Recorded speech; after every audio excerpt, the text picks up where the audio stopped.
This show is part of One Place, a daily network of focused briefings across the stories people follow most. Welcome to the Roundup. I'm here with some massive news across the sports world today. From a blockbuster NFL trade to the latest odds for the big dance. Here is what we are tracking. The Buffalo Bills have finally landed a true number one receiver for Josh Allen in a trade with the Chicago Bears. Aaron Judge is facing criticism for a locker room speech that some fans are calling uninspiring. Duke has emerged as the new favorite to win the men's NCAA tournament, after some dominant performances. The Yukon women are holding steady as heavy favorites to repeat as champions. The Los Angeles Rams are reportedly preparing a record-breaking contract extension for cornerback Trent McDuffie. The Atlanta Braves have been outbid for a key veteran outfielder as they look to replace the suspended Jurickson Profar. A.J. Brown's contract situation in Philadelphia makes a potential trade much more complicated than fans might think. Texas A&M star Casey Concepcion is skyrocketing up NFL draft boards thanks to his elite separation skills. And we have a full breakdown of the one player every NFL team should target in free agency. Plus, we look at the specific details of the DJ Moore deal and what it means for the Bills' offensive identity. Let's get right into it with the trade that has the AFC on notice. The Buffalo Bills have been searching for a replacement for Stephon Diggs for what feels like forever, and they finally pulled the trigger on a deal for DJ Moore from the Chicago Bears. Buffalo is sending a 2026 second-round pick to Chicago while receiving Moore and a 2026 fifth-rounder. This move is fascinating because it reunites Moore with Joe Brady, who coached him in Carolina during his back-to-back 1,000-yard seasons. Brady clearly knows how to unlock Moore's potential, which is something the Bills desperately need for Josh Allen. It's a huge boom-or-bust move for Brandon Beane. Moore is undeniably talented, but there are concerns about his consistency when he isn't the primary target. In Chicago, he was becoming an expensive secondary option behind Rome Odunze and Luther Burden. In Buffalo, though, he is the undisputed number one. However, the Bills are taking on a massive contract, $24.5 million in 22-6. If he doesn't produce, that's a heavy anchor on their cap. But for a team in a championship window, you have to take these swings. I give the Bills a B+ here because the fit with Allen's deep ball is just too perfect to ignore. And from the Chicago perspective, this looks like an absolute win. They get a second-round pick for a player who didn't really fit Ben Johnson's new offensive scheme. It clears up cap space for them to pursue a big-name free agent like Max Crosby or Tyler Linderbaum. It's rare to see a trade where both sides feel they got exactly what they needed. But the Bears getting a top 6-0 pick for a receiver they were ready to move on from is stellar work. They get an A+ for asset management. Speaking of team leaders, let's shift our focus to the diamond and a bit of a controversy involving Captain America. Aaron Judge was named the captain for Team USA ahead of the World Baseball Classic, which is a massive honor. But a video of his locker room speech recently hit social media, and the reaction hasn't been great. Fans are calling it the least motivational speech ever. He was smiling throughout it, talking about sacrifice and leaning on each other. But it lacked that win-or-die fire people expect from a captain leading a team that just lost to Japan in the last tournament. Social media can be brutal. One user said the speech made them want to lightly jog through the softest wall they could find. But look, Judge isn't Herb Brooks. He's a lead-by-example guy. Baseball isn't a sport where you need a miracle on ice speech before an exhibition game. He told the guys to sacrifice for their families and their country, and if they do that, they'll bring home the gold. It's professional, it's calm, and honestly, it's exactly who Aaron Judge is. If they win the gold, nobody will remember. The speech was a bit dry. Now let's shift to the hardwood, where the bracket is starting to take shape. The men's March Madness odds have a new leader. Duke has officially jumped Michigan as the favorite to win it all, sitting at plus 320. Even though they lost to Michigan back in February, the Blue Devils have been absolutely annihilating everyone since then. They beat Notre Dame by 44 and Virginia by 26. They look like a machine right now, and the betting markets are reacting to that pure dominance. Michigan is right behind them at plus 330, so it's basically a coin flip between those two at the top. It's interesting to see teams like Houston and Illinois sliding down the board. Houston had a rough 3-game skid, losing to Iowa State, Kansas, and Arizona, which pushed them down to plus 1,000. Arizona, meanwhile, is climbing into that third spot at plus 475. It feels like we have a clear top tier of 3 or 4 teams, and then a massive gap. If you're looking for a long shot, maybe Kansas at plus 3,500 is worth a look. But right now, it's Duke's world, and we're just living in it. While the men's side is a tight race, the women's side feels like a foregone conclusion for some. UConn is just on another planet. They are currently minus 285 to win the championship. To put that in perspective, you have to bet nearly $30 just to win 10.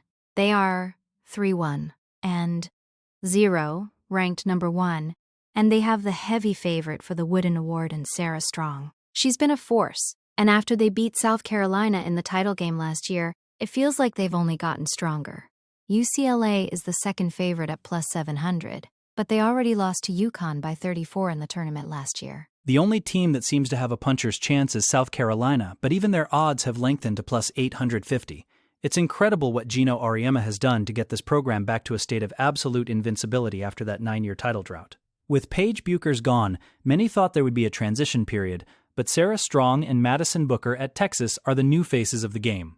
Still, UConn is the mountain everyone else has to climb. Let's head back to the NFL, where the Los Angeles Rams are making some very expensive plans. The Rams recently traded for cornerback Trent McDuffie from the Chiefs, giving up a first-round pick and several mid-rounders. But they aren't treating him like a one-year rental. Reports are coming out that they are preparing a massive extension worth over $120 million. This would likely make him the highest-paid cornerback in NFL history, surpassing the contract Sauce Gardner signed with the Jets. It's the classic Les Snead, F them picks mentality. Trade the future for an all-pro who can help you win, while Matthew Stafford is still under center. It's a huge risk, but McDuffie is one of the few players worth it.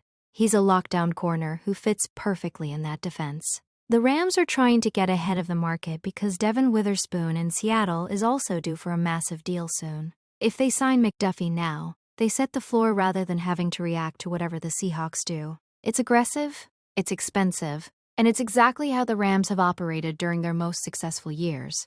If they can get this deal done before the new league year, it's a masterstroke of roster building. Now, let's check in on a tough situation developing in Atlanta. The Atlanta Braves are in a bind. They just found out that Jurickson Profar is facing a 162-game suspension for a second PED violation. That's his entire $15 million salary gone. And more importantly, a huge hole in their lineup and outfield. They were reportedly targeting Andrew McCutchen as a veteran replacement, but the Texas Rangers swooped in and signed him to a 1-year deal first. Now, the Braves are left looking at a very thin market for designated hitters and outfielders. It's a brutal blow for a team that was already trying to keep pace in the NL East.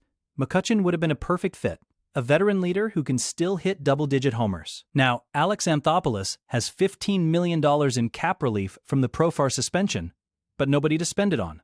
They might have to look at the trade market now, maybe someone like a Gold Glove finalist, or a durable veteran with some pop. But losing out on Kutch to the Rangers really limits their options as we head toward the season. Moving back to the NFL, there's been a lot of talk about A.J. Brown leaving Philadelphia, but the math says otherwise.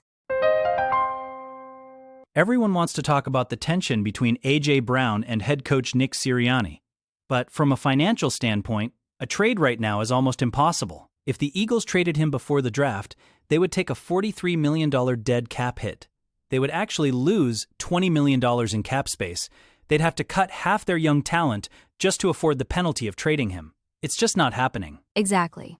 Now, if they wait until June 1st, the math changes. The dead cap hit drops to about $16 million, and they actually save $7 million. But by then, the draft is over, and you aren't getting 22,000's picks back. You'd be waiting until 2027 for a return. So, for all the rumors about a Brown for Max Crosby swap, it's pure fantasy. The Eagles are essentially locked into this relationship for at least one more season, whether they like it or not. They're paying for that Super Bowl run, and A.J. Brown is the price of admission. While established stars are stuck, new stars are rising, specifically in College Station. Casey Concepcion is becoming the name to watch in the upcoming NFL draft. He's being compared to Doug Baldwin, which is high praise. He's an elite separator, especially in the first 15 yards of his route. But what's even more impressive is his character. He's been very open about his stuttering, refusing to hide from media requests and becoming a huge inspiration for kids in College Station. On the field, he was the engine behind Texas A&M's 27-point comeback against South Carolina, catching 158 yards in that game alone. Draft expert Lance Zierlein actually has him going 31st overall to the New England Patriots in his latest mock. Imagine pairing a guy with that kind of separation ability with Drake May. It would give May a reliable safety valve in the slot. Concepcion has that fearless approach that scouts love. He isn't the biggest guy, but he plays with a chip on his shoulder. In a draft class that's deep at receiver, he's starting to separate himself as a potential day one starter. As we look toward the future, we have to talk about the immediate frenzy of free agency. This is the most fun part of the offseason. We've got a list of one player every team should sign, and some of these fits are incredible. For the Baltimore Ravens, how about Tyreek Hill? They love signing veteran receivers past their prime. And if Hill is even 80% of what he used to be, Lamar Jackson would have a field day. Or look at the Minnesota Vikings. If they don't want to rush J.J. McCarthy, they should go after Kyler Murray. He's being paid by the Cardinals anyway, so a league minimum deal for a Pro Bowl quarterback is a steal. I love the idea of Romeo Doubs going to the Steelers. They need a legitimate number 2 receiver to help out George Pickens, and Doubs is as reliable as they come. And how about the Dolphins taking a flyer on Russell Wilson? He still has that moonball, and putting him in an offense with Jalen Waddle could be a great bridge while they figure out their long-term future at the position. Even the smaller moves, like the Bengals grabbing Tariq Woolen to fix that secondary, could be the difference between a playoff run and another missed postseason. It's a New Year's Day party for NFL fans. Every team has a hole to fill, whether it's the Texans needing a guard like Zion Johnson to protect C.J. Stroud, or the Jets needing a leader like Bobby Okereke in that linebacker room.